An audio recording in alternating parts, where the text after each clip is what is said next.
యశోద రెండు చెప్పాడు. ఆయన నోరెత్తి బోధ చేయలేదు రాముడు ఎవరికి. రాజపరిపాలన, ఆ రాజపరిపాలనలో జస్టిస్ ఏమిటి, ఎవరైనా వీధిలో మనకి ఏమైనా చెప్పుకోవడానికి ఎవరైనా వచ్చారా, ఆ కథ ఒక 2 నిమిషాలు చెప్పి ముగిస్తాను. రాముడు రాజ్యం చేస్తున్నాడు అయోధ్యలో. రోజు పబ్లిక్కి ఆడియన్స్ ఇచ్చేవాడు. ఎవరైనా ఉన్నారా అని వెళ్ళి తీసుకొచ్చి ఆ డ్యూటీ లక్ష్మణుడిది. ఓ రోజు అన్నాడు లక్ష్మణుడు, ఎవరు లేరు ఇవ్వాలన్నాడు. ఎవరు లేకపోతే ఎవరు ఉంటారు, బండి చూడంటే 3 మాటలు వెళ్ళి చూసి ఒక్కొక్క తప్ప ఏం లేదన్నాడు. ఆ కుక్కనే గెలవమన్నాడు. అదేం చెప్పదలుచుకుని ఇక్కడ సత్యాడుతుందో, ఊళ్ళో వీధుల్లో తిరిగే కుక్క ఇక్కడికి ఎందుకు వస్తుంది, రాజసదనానికి సభకు ముందర తీసుకురమ్మను. ఆ కుక్కనాడి తర్వాత దాన్ని చేసింది. అది ముందు కాళ్ళు మడుచుకొని దండం పెట్టింది రాజుకి. ఇంకెవరికి నమస్కారం, రాజుకి దండం పెట్టింది. పెట్టిన తర్వాత ఏంటి, నీకు అన్నీ తెలిసినట్టుంది, సభా మర్యాద పాటిస్తున్నావు, ఎవరు నువ్వు రాముడు అడిగితే మాట్లాడింది. అది మనిషి భాషతో మాట్లాడిందిట. అది ఏమిటి నీకంటే, అయ్యా నేను సొనకాన్ని కుక్కని రూట్లో పడి తిరుగుతూ ఉంటాను, నాకేం ఉద్యోగం పాడ ఏం లేదు, సొంతలు ఏం ఉండదు, అక్కడ ఏమీ లేదు, నేను తిరుగుతూ ఉంటే ఒక సన్యాసి వేషం వేసుకొని సాధువు ఉన్నాడు, భిక్షాపాత్ర పట్టుకుని భిక్షాంతి అని అడుగుతున్నాడు. నేను ఆయన దారికి ముందరి నుంచి అటు ఇటు 3 మాటలు దాటాను. ఆయన కోపం వచ్చింది. మధ్యాహ్నం మెట్ట మధ్యాహ్నం ఎండ తీవ్రంగా ఉంది. ఆయన కరుచు నన్ను కొట్టాడు. ఆయనకేదో దండలు లాంటిది, దాంతో నన్ను కొట్టాడు. సరే నాకు న్యాయం దయచేయండి, నేను ఆయన్నేం అనలేదు, అనవసరంగా కొట్టాడు అంటే, ఎక్కడ వాడే సన్యాసి అంటే ఒక అరగడియలో దొరికట్టారు. తీసుకొచ్చారు దర్బారికి. మా ప్రభు, నేను నాకు ఆకలిగా ఉంది, ఎండగా ఉంది, భిక్ష దొరకటం లేదు, 10 ఇళ్ళు తిరిగాను, కోపంగా ఉన్నాను, ఎదురుగుండా కుక్క వస్తే దాన్ని కొట్టాను. కోపం ఆకలి వల్ల వచ్చిన కోపం. మరి అయితే ఏం చేయమంటాను, నాకు శిక్షించండి అన్నాడు. రాముడు రాజ్యంలో తప్పు చేసిన వాడు ఒప్పుకోవడం, శిక్ష యాచించడం అప్పుడు ధర్మం. తప్పు అందరూ చేస్తారు, శిక్ష యాచించిన వాడు ధన్యుడు, తప్పించుకున్నవాడు ధన్యుడు ఎత్తాడు. ఇక్కడ తప్పితే పైన తప్పుతుందా నరకం. రాముడు అన్నాడు, సభలో పెద్దలు పండితులు అందరూ బ్రాహ్మణులు ఉన్నారు, మరి ఒక్కరు కొట్టినందుకు నాకు శిక్షించమని అడుగుతున్నాడు ఈ సన్యాసి. ఏం శిక్ష వేస్తే బాగుంటుంది అంటే ఏదేదో చెప్పారు, జైలు అన్నారు, అలా అన్నారు.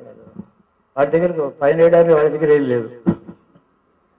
సరే అందరూ చెప్పిన తర్వాత మీకు రోజు మీరు చెప్పారు అంటే లక్ష్మణుడు అన్నాడు, పోనీ ఆ కుక్కను అడిగితే మాట్లాడింది కదా, ఈ సన్యాసి ఏం శిక్ష వేస్తే కుక్క సంతోషిస్తుందో దాన్ని అడిగితే అదే. రాముడు అలాగే నిర్ణయం చేశాడు. అయ్యా ఓ కుక్క గారు, మీకు అతను ఏ శిక్ష వేస్తే మీకు బాగుంటుంది, మీకు సత్వృద్ధి కలుగుతుంది. అతను రాజస్థాన్లో కాలంజర్ అనే ఒక కోట చాలా ఎడారిలో మధ్యన ఎక్కడో ఉంది. అక్కడ మీ ప్రభుత్వం వారు గొప్ప సత్రం కట్టారు. కాంతికులు వచ్చేవాళ్ళు, వెళ్ళేవాళ్ళు, యాత్రలు తిరిగేవాళ్ళు, వ్యాపారం కోసం తిరిగేవాళ్ళు 100 కొద్ది ఆ దారిలో వెళుతూ ఉంటారు పాపం, ఒంటెల్లో నడిచి. వాళ్ళకి ఎండ వచ్చేప్పటికీ రాజస్థాన్లో ఆ ఎండ వేడి భరించలేడు. ఇప్పుడు కూడా 49 డిగ్రీలు వస్తుంది అక్కడ. వాళ్ళకి ఈ సత్రంలో వాళ్ళు దిగి భోజనాలు తీసుకొని అక్కడ వాళ్ళు విశ్రమించి 2 రోజులు అయిన తర్వాత పొద్దునే తెల్లవారుజామున లేచి వెళుతూ ఉంటారు. దానికి ఒక యజమాని ఉంటాడు, మీరు ఆయన్ని అపాయింట్ చేసిన వాడే అక్కడ ఉంటాడు, మేనేజరు, దాని చీఫ్ అంతా కూడా అతడే. చాలా ధనాగారం ఉంటుంది, ధాన్యం ఉంటుంది, పప్పులు ఉంటాయి, ఉప్పులు ఉంటాయి, నూనెలు ఉంటాయి, నేతులు ఉంటాయి, పాలు ఉంటాయి, అన్నీ ఉంటాయి. వాళ్ళు సమృద్ధిగా పెట్టడం పంపించడం ఆయన డ్యూటీ. అలాంటి అధికారం ఒకడు ఉన్నాడు. నా ప్రార్థన ఏమిటంటే ఆ అధికారం చాలా ప్రధానమైన గొప్ప అధికారం అతడు. ఈ సన్యాసికి అధికారం ఇవ్వండి అని అడిగాడు. అదేమిటి, కొన్ని కొట్టినందుకు ఏదో 3 దెబ్బలను కొట్టమంటావేమో అనుకున్నాను నేను.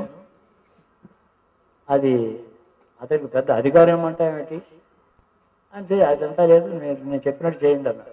అధికార పత్రం ఆఫీషియల్ ఆర్డర్ అంత ముద్ర వేసి వాడికి ఇచ్చాడు. వాడికి 10 మంది నౌకర్లు, గుర్రాలు, సగవరంగా పొంగిపోయాడు. వాడు కుక్కకి దండం పెట్టి మరీ వెళ్ళాడు.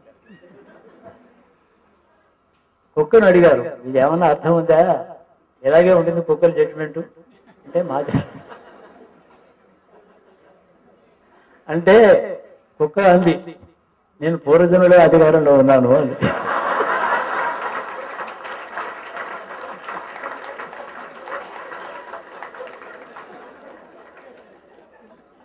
ఇప్పుడు కుక్క పుట్టాను, అధికారం బాగా చెలాయించాను ఓ జన్మలో, అది దాని ఫలమయ్యి ఈ జన్మ.